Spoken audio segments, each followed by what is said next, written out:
Gallery খুলে ঠাকুরের ছবি আর ভিডিওগুলো দেখছিলাম।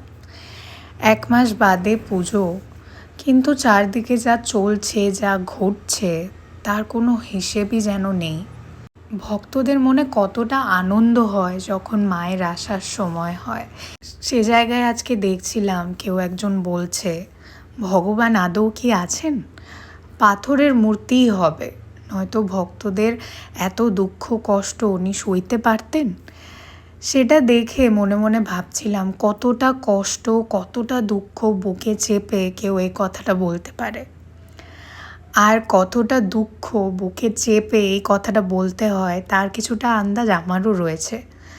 তো আমি সবাইকে এই বলবো, যাই হচ্ছে, যাই ঘটছে, বুকে একটু বল রেখো, মাকে স্মরণ করো, সত্যি সব ঠিক হয়ে যাবে।